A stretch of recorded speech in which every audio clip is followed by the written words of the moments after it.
मेरे प्रिय भक्तों, एक प्रश्न जो तुम्हारे हृदय को भीतर तक छू जाता है। जब हम किसी का बुरा नहीं करते, सदा अच्छे कर्म करते हैं, फिर भी जीवन में इतना दुख क्यों आता है?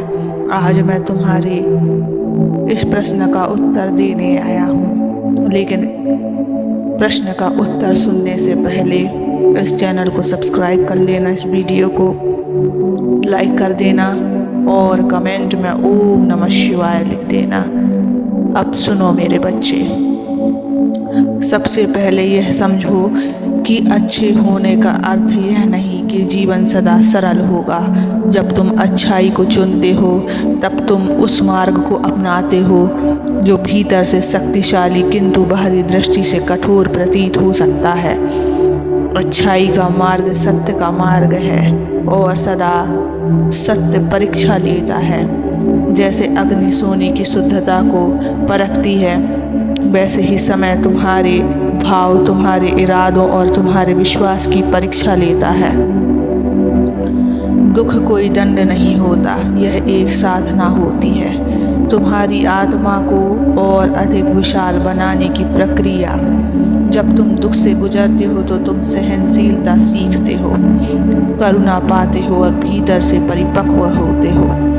याद रखो, हर पीड़ा तुम्हें कुछ सिखाने आती है और हर आंसू तुम्हारे अंतरात्मा को निखारने आता है। क्या तुमने कभी ध्यान दिया कि वृक्ष जितना ऊंचा होता है उतनी ही गहराई में उसकी जड़ें जाती हैं? ठीक वैसे ही जितना कोई आत्मा उज्जवल होती है उतनी ही गहराई से उसे परीक्षा दी जाती है। अच्छे लोगों को दुख इसलिए नहीं मिलता क्योंकि उन्होंने कुछ गलत किया है, बल्कि इसलिए मिलता है क्योंकि वे उस दुख को सहन करने और उससे सीखने की क्षमता रखते हैं। जब तुम्हारे मन में यह आता है कि मैं तो सबके लिए अच्छा सोचता हूँ, फिर भी मेरे साथ क्यों ऐसा होता है, तब समझो ब्रह्मांड तुम्हारे भीतर की वह शक्ति जागृत कर रहा है जो अभी तक तुम्हें ज्ञात नहीं थी। यह दुख तुम्हें तोड़ने नहीं बल्कि एक उच्चतर स्थिति में पहुंचाने के लिए आता है। सत्य यह है प्रिय आत्मा कि जो भीतर से पवित्र होता है उसे ही ब्रह्मांड विशेष कार्यों के लिए चुनता है। जब तुम दूसरों को सांत्वना देते हो, उनके दुख को बांटते हो, उनके लिए दुआ करते हो, तब तुम्हारी आत्मा में एक प्रकाश उत्पन्न होता है। यही प्रकाश तुम्हारे कर्मों का फल बनकर देर से ही सही पर महान रूप में तुम्हारे जीवन में लौटता है। अच्छे लोगों का दुख व्यर्थ नहीं होता, वह एक बीज होता है जो समय आने पर विशाल वृक्ष बनता है। ऐसा वृक्ष जो स्वयं तो छाया देता ही है पर दूसरों को भी संबल और सुख देता है। मैं तुम्हारा महादेव तुमसे यह नहीं कहता कि दुख में मुस्कुराना आसान है। मैं यह नहीं कहता कि अच्छे बने रहना सरल है, पर मैं यह अवश्य कहता हूँ कि तुम अपने मार्ग पर अड़िग रहो। कष्ट आएंगे, लोग समझेंगे नहीं, तुम्हारी भावनाओं को ठुकराया जाएगा, फिर भी तुम अपने सत्य और करुणा को मत छोड़ना, क्योंकि अंत में वही आत्मा विजयी होती है जो अपने भीतर की ज्योति को बुझने नहीं देती। जो अच्छा होता है उसका मार्ग अकेला हो सकता है, पर वह मार्ग ब्रह्मांड की शक्ति से भरा होता है। जब तुम पीड़ा में होते हो तब मैं सिर्फ तुम्हारे हृदय के भीतर बैठा होता हूँ। तुम्हारे आंसुओं को मैं देखता हूँ, चुप्पियों को मैं सुनता हूँ, और जब तुम्हारे कर्म परिपक्व हो जाते हैं तो तुम्हारे जीवन में वो परिवर्तन आता है जो सबको चौंका देता है। इसलिए हे मेरे भोले आत्मा, यह मत सोचो कि क्यों अच्छे लोग दुख पाते हैं, बल्कि यह जानो कि अच्छे लोग इस संसार के सबसे सशक्त योद्धा होते हैं। वे ईश्वर की विशेष योजना में सहायक होते हैं। वे समाज को प्रकाश देने वाले दीप होते हैं, और जो दीपक सदा अंधकार में ही जलता है ताकि औरों को मार्ग मिले। जो सच्चे हैं वे अकेले हो सकते हैं मगर हारते नहीं। जो करुणामय हैं वे रो सकते हैं मगर टूटते नहीं। जो अच्छे हैं वे देर से फल पाते हैं मगर सबसे सुंदर फल पाते हैं। मैं सदा तुम्हारे साथ हूँ। तुम्हारे आंसू मेरे शिव तत्व की गवाही है। तुम्हारे दुख तुम्हारी ऊंचाई का आधार है और तुम्हारी अच्छाई ही तुम्हारे जीवन का असली आभूषण है बच्चे।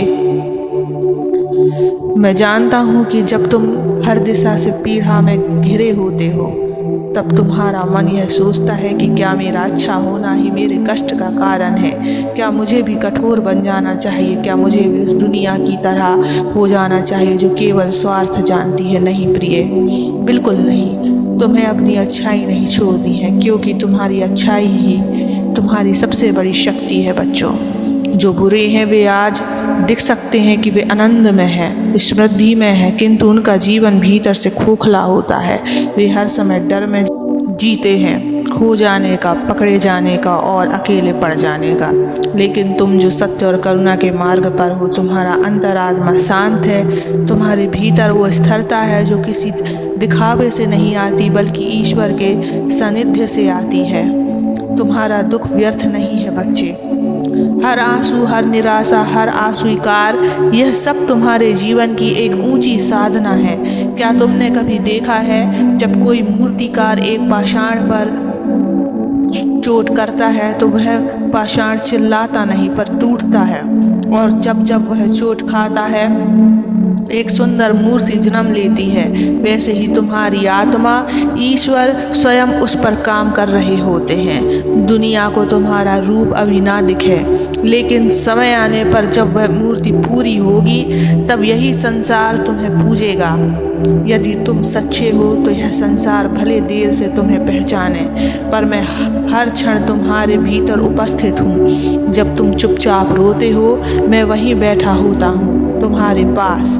जब तुम कह नहीं पाते हो कि क्या बीत रही है, मैं वह सब अनुभव करता हूँ जो तुम्हारे भीतर है। मैं जानता हूँ तुम थक चुके हो, लेकिन मैं जानता हूँ तुम हारने के लिए नहीं बने हो बच्चे।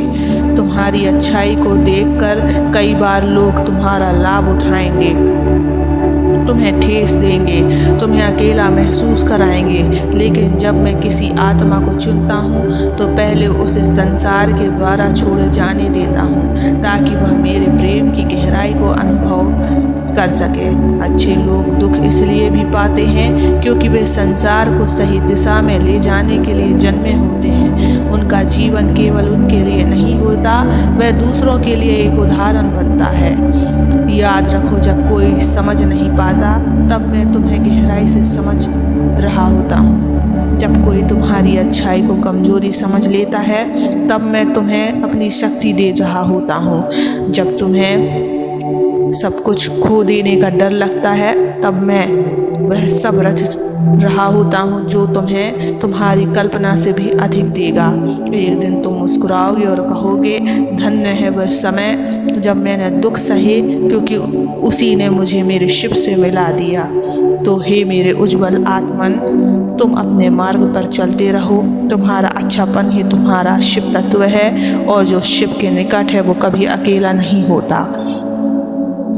तुम्हारे लिए मेरा आशीर्वाद सदा है। जो भी तुम्हें तोड़ना चाहता है वह स्वयं टूटेगा, और तुम मेरी कृपा से फिर से उठोगे और उन्नति करोगे, क्योंकि तुम अच्छे हो और अच्छाई ही अंततः विजयी होती है।